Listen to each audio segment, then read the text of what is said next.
Jadi nanti di semester berikutnya akan fokus pada bisa farmakologi dan pesan lanjutan ya. Sekarang kita masih cenderung di dasar ya. Justru ini malah menjadi nilai poin yang kesempatan ya, agar nanti di semester berikutnya bisa lebih tepat kan gitu kan. Karena nanti semester berikutnya apalagi sudah OSC ya, fokus di klinis, sering malah yang dasar-dasar jadi lupa kan. Tadi sempat berdebat juga ya, ini biokimia atau fisiologi tadi kan. Ya pastinya ada batas yang jelas ya, tidak usah bingung ya. Istilah-istilah kan, ada lagi istilah kronotropik dan dronotropik, tau nggak artinya kronotropik? Ya ada frekuensi denyut jantung, ya krono itu kan waktu ya. Misalnya kronotropik positif, denyut jantung meningkat, kalau negatif jantung turun gitu ya. Ini nanti masalah jantung kan tadi kita pahami erat kaitannya dengan listrik ya, as anode, pacemaker utama, makanya ada EKG sebagai perusahaan penunjangnya gitu kan. Jadi kronotropik itu mengatur cepat lambatnya detak jantung ya. Dan dromotropik, ini kalau ini kecepatan hantaran listrik ya di jantung. Karena soalnya kan nanti ada impuls listrik ya. Kalau positif hantaran listrik meningkat, kalau dromotropik negatif hantaran listriknya turun ya. Ini perbincangan di masalah AV node atau jalur konduksi. Jadi dromotropik itu mengatur kecepatan sinyal listrik di jantung ya. Masalah-masalah yang nanti tadi sel ya, kalau tadi Ca muatannya ya Ca2 plus Na plus ya, plus itu maksudnya muatan ya. Nanti juga ada tekanan dari pompa jantung, karena yang sering ditanya juga ya sirkulasi jantung ya, yang hubungannya nanti kalau PF ada suara ludup ya pada auskultasi gitu kan, akibat kontraksi ventrikel gitu kan. Dan tadi juga sempat keluhan pasien seringnya nyeri dada kiri kan, karena keluhan ya retrosternal ya, karena memang secara anatomi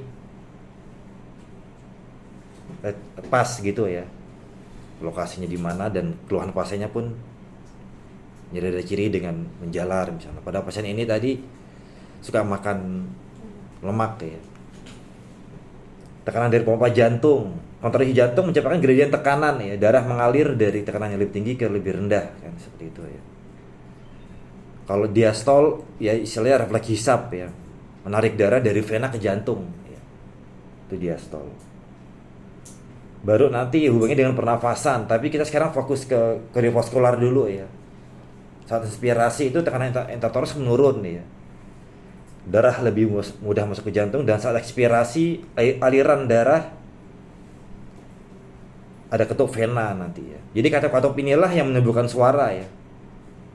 Makanya ada juga yang analisisnya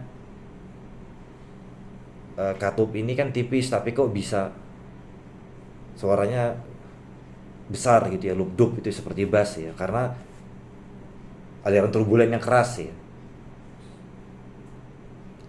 Kalau histologi sesuai yang sudah dipelajari nanti, tunica intima, tunica media, adventitia.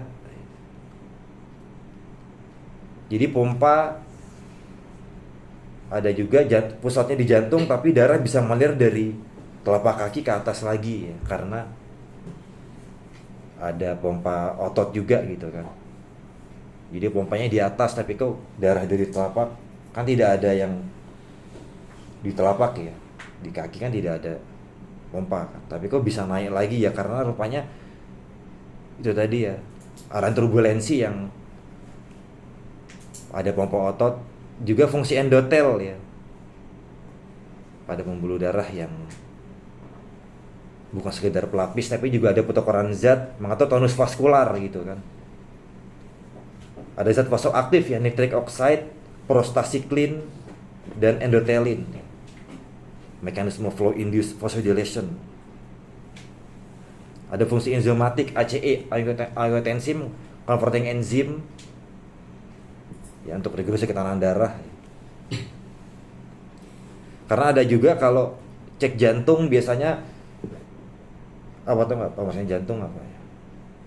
Ya CKMB, ya, enzim jantung itu ya.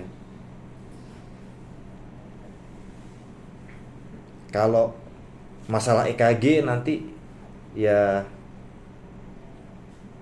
pastinya nilai normal ya, karena ada juga nanti ujian OSCE kan, pemasangan EKG dan interpretasinya gitu ya. Kotak-kotak ya, gelombang P misalnya durasi 0,11 detik ya, amplitudenya kurang dari 0,25 MV,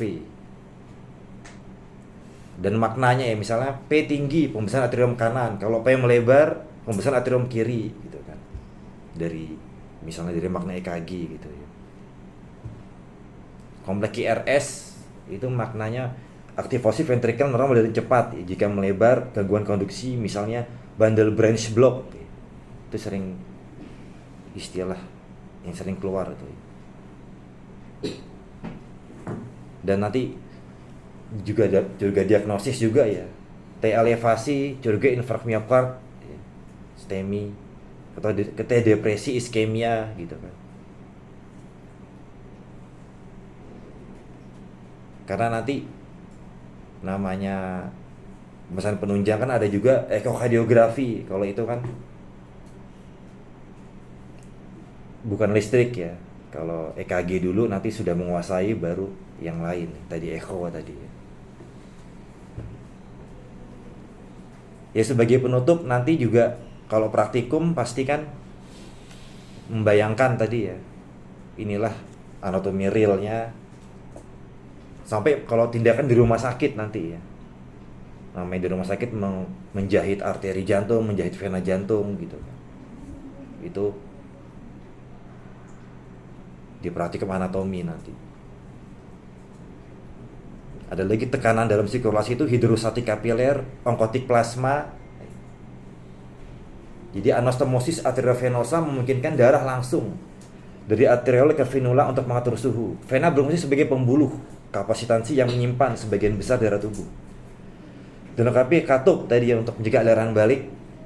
Pertukaran cairan di kapiler diatur oleh keseimbangan tekanan hidrostatik dan onkotik ya. Itu sebabnya ya vaskular berjalan lancar. Nanti ada penyakit-penyakitnya yang akan ketemu di semester berikutnya ya. Stroke, plak, pembuluh darah gitu kan. Makanya sampai ada operasi bypass gitu ya, pasang ring gitu kan. Alhamdulillah ya. Terima kasih atas perhatiannya. Kurang lebih mohon maaf. Subhanallah bihamdika asyhadu alla ilaha illa anta astaghfiruka wa atubu ilaik.